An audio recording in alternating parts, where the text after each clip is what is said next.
If you want a good board, you get it from a good shaper.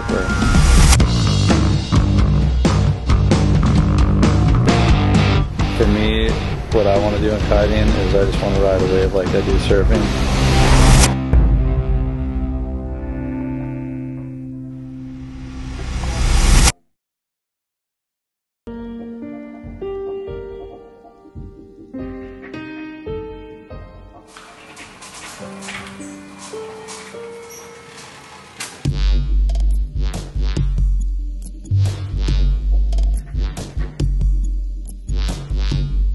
I froth so hard riding on my backhand.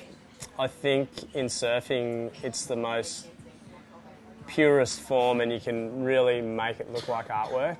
This particular move is just a standard re-entry and it's probably the most common move to do on your backhand or even on your forehand. It's been around since the very beginning, but I think when it's done right, it just looks so good. When I'm riding backside, it's all about unhooking. It's all about opening up my body, getting really good drive, speed and power off my bottom turn, and then just hooking into the lip as hard as I possibly can. So you can see here, I've already unhooked. I've eyed off exactly where I want to hit. And now what I'm doing is I'm just generating speed and drive off my bottom turn and just aiming at the lip just to throw everything that I can into it. When I'm driving off my backhand, I'm lowering my centre of gravity like I'm almost sitting on a seat. This really drives your board. With my back foot, I'm pushing off it really hard and I'm using it to point me in the direction that I want to go, but leading with my front shoulder. When you come up and you hit the lip, you want to try and go as vertical as you possibly can. Remembering the more drawn out your bottom turn is, the more vertical you can actually go.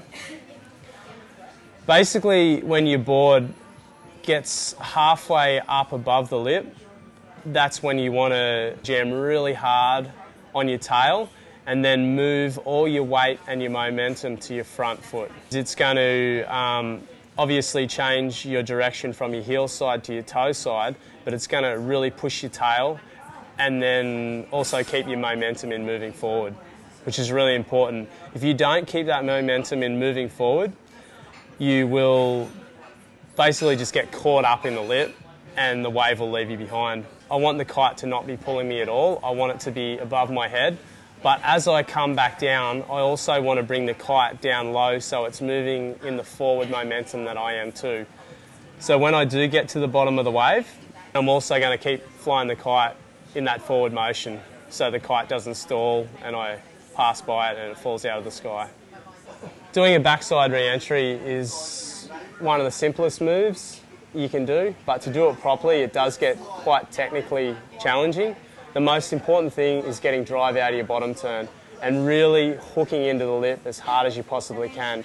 Remember, you want the kite to be straight up above your head without any pulling power during the turn, and as you come back down from the turn, that's where you want to fly the kite in a forward motion so that you and your kite can ride out of the move perfectly.